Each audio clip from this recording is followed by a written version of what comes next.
A man sold an almirah at a profit of 7/1/2%. Had he sold it for rupees 209, he would have lost 2%. For how much the man purchased it? इस question में कहा गया है कि एक आदमी ने एक अलमारी को 7.5% नफा पर फरोख्त कर दिया। ठीक, ये तो बात हो गई, इसने फरोख्त कर दिया। उसके बाद कहा गया है कि had he sold it for rupees 209, अगर वो उसको 209 रुपए में फरोख्त करता तो उसको 2% नुकसान होता। और फिर उसके बाद ये पूछा जा रहा है कि उसने उस अलमारी को कितने रुपए में खरीदा था। कीमत खरीद बतानी है, यानी कि कॉस्ट प्राइस हमने बतानी है। परचेज कम इट मतलब परचेज प्राइस भी कह सकते हैं, इसको कॉस्ट प्राइस भी कह सकते हैं। तो जैसा कहा गया है कि had he sold it for rupees 209, अगर उसको 209 रुपए में फरोख्त करता तो सेल प्राइस है, सेल प्राइस रुपीज 209। अगर 209 रुपए उसकी सेल प्राइस हो तो लॉस उसको होगा 2%। लॉस हो उसको होगा फिर 2%। For how much the man purchase it, यानी कि परचेज कितने रुपए में उसने उसको परचेज किया, या फिर उसको दूसरे फाज में कॉस्ट प्राइस भी कह सकते हैं। तो कॉस्ट प्राइस हमने फाइंड आउट करनी है। तो सबसे पहले स्टेप हमारा ये होगा कि देखना है लॉस हो रहा है या प्रॉफिट। तो लॉस की बात हो रही है यहां पर, इसलिए लिखेंगे लॉस कब होता है? जब कॉस्ट प्राइस ज्यादा हो और सेल प्राइस कम हो। ज्यादा पैसों में कोई चीज खरीद के उसको कम पैसों में फरोख्त कर दिया गया हो। उसके बाद सेकंड स्टेप हमने देखना यह है कि हमने फाइंड आउट क्या करना है। तो हमने जैसा कि यहां पर बताया गया है for how much the man purchased it, कितने रुपए में उसको खरीदा, यानी कि कॉस्ट प्राइस जो है वो फाइंड आउट करनी है। इसलिए जो सी टर्म हमने फाइंड आउट करनी है उसको इक्वालिटी की एक साइड पर और बाकी को दूसरी साइड पर। तो यहाँ पर कॉस्ट प्राइस है, इसको इधर रहने देंगे।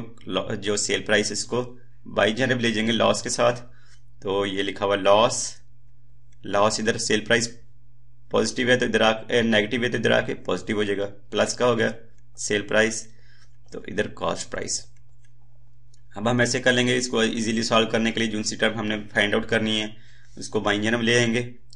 यह आ जाएगा cost price is equal to loss plus sell price, यानी कि जैसे ये लिखा हो A is equal to B, और इसको हम ये भी लिख सकते हैं कि B is equal to A, दोनों का एक ही मतलब है। तो इस तरह हमने ये जो कॉस्ट प्राइस है इसको लेफ्ट साइड पे ले आए और जो लॉस प्लस सेल प्राइस इसको राइट साइड पे ले गए ताकि हम इसको इजीली सॉल्व कर सकें। हमने ये कॉस्ट प्राइस फाइंड आउट करनी इसलिए इसको हमने लेफ्ट साइड पे लिख लिया। उसके बाद हम अगर इनकी वैल्यूज यहाँ पर पुट करें तो कॉस्ट प्राइस जैसा कि ये हमने फाइंड आउट करनी है, तो कॉस्ट प्राइस हमें पता नहीं है इसलिए हम इसको फर्ज कर लेंगे, एज्यूम कर लेते हैं कि कॉस्ट प्राइस है एक्स। तो एक्स की वैल्यू फाइंड आउट करेंगे, हमें कॉस्ट प्राइस का पता चल जाएगा। उसके बाद लॉस बताया गया है 2%।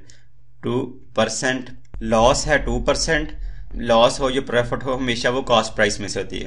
तो 2% किसका है? लॉस हमेशा होगा कॉस्ट प्राइस का। तो 2% ऑफ किसका? कॉस्ट प्राइस का। कॉस्ट प्राइस को हमने एज्यूम किया है एक्स है, इसलिए हम कॉस्ट प्राइस ऑफ एक्स कर लेते हैं, या फिर हम इसको डायरेक्ट मल्टीप्लाई कर देते हैं। 2% यानी कि लॉस है किस में से, मल्टीप्लाई कर दिया एक्स से, कॉस्ट प्राइस में से, और प्लस सेल प्राइस है 209 रुपीज बताई गई है। अब इसकी हम एक्स की वैल्यू फाइंड आउट कर लेंगे। 2% का मतलब क्या होता है? पर 100, यानी कि डिवाइडेड बाय 100%। का सिंबल रिमूव किया तो इसको डिवाइड 100 से कर दिया। मल्टीप्लाई साथ हो रहा है एक्स प्लस 209। अब हम एक्स वाली जो वैल्यूज हैं उनको इक्वालिटी की एक साइड पे कर लेंगे। तो यहाँ पर एक्स है, एक्स इधर प्लस का है 2/100, साथ मल्टीप्लाई एक्स हो रहा है। तो जब इक्वालिटी की बाई जानब लेके तो ये माइनस का हो जाएगा, साइन चेंज हो जाएगा 2/100 और साथ मल्टीप्लाई हो रहा है एक्स, तो एक्स। अब हमने जो एक्स वाली वैल्यूज हैं इनका जो डिनोमिनेटर है वो सेम करना है। इधर डिनोमिनेटर 100 है तो इधर भी इसको डिवाइड अपने पास से 100 से कर दिया। जब अपने पास से इसको डिवाइड 100 से किया तो इसको मल्टीप्लाई भी 100 से ही करना पड़ेगा, क्योंकि हमने डिवाइड इसको एक्स को इसलिए किया 100 से क्योंकि हम दोनों जो एक्स वाली जो वैल्यूज हैं इन दोनों का डिनोमिनेटर सेम करना चाहते हैं। जब डिवाइड 100 से किया तो मल्टीप्लाई भी 100 से करेंगे ताकि ये वाला एक्स जो 100 है इस 100 से अगर दोबारा कैंसिल आउट हो जाए तो बाकी बस एक्स ही रह जाए। तो अब अगर इनको इधर ये है 209 बस रह गया है, और इनको सिंप्लीफाई करें तो 100 को x से मल्टीप्लाई करेंगे तो 100x माइनस 2x ओवर, और डिनोमिनेटर दोनों में 100 है, दोनों में से किसी एक को कॉमन ले लें तो बस एक दफा ही लिखा जाएगा 100 is equal to 209। 9। 100x minus 2x, 100 में से 2 माइनस करेंगे, बाकी रह जाएगा 98 और साथ x, डिनोमिनेटर में 100 इज इक्वल टू 209। अब ये जो हमने यहाँ पर फाइंड आउट क्या करना है, x की वैल्यू फाइंड आउट करनी है, क्योंकि हमने सपोज किया है कि कॉस्ट प्राइस है x, तो x की वैल्यू फाइंड आउट करनी है। इसलिए जो डिनोमिनेटर में 100 है इसको भी इक्वालिटी की दूसरी साइड पे ले जाएंगे, और जो x के साथ मल्टीप्लाई हो रहा है 98 इसको भी दूसरी साइड पे ले जाएंगे। पहले 100 को ले लेते हैं, यहाँ पर लिख लेते हैं 98x इज इक्वल टू 209, और इधर जो 100 डिवाइड हो रहा है दूसरी साइड पे जाके मल्टीप्लाई हो जाएगा 100, और इसी तरह 98 को भी इधर ले जाते हैं, 209 मल्टीप्लाई बाय 100, और इधर 98 मल्टीप्लाई हो रहा था दूसरी साइड पे जाके डिवाइड हो जाएगा 98। अब इसको सिंप्लीफाई करने के लिए कैलकुलेटर यूज कर लेते हैं। 209 multiply by 100 divided by 98 is equal to 213.265 213.265। अगर इसको हम राउंड ऑफ करके लिखें तो इसको लिख सकते हैं x इज इक्वल टू 213, क्योंकि उसके बाद जो डिजिट आ रहा है पॉइंट के बाद 2 है, 5 से लेस है, इसलिए इसको 4 करने की जरूरत नहीं है, इसको सेम ही लिखेंगे 213। अगर यहाँ पर 2 की जगह 5 होता या फिर ग्रेटर देन 5 होता तो जब इसको राउंड ऑफ करते तो इसको 14 कर देना था।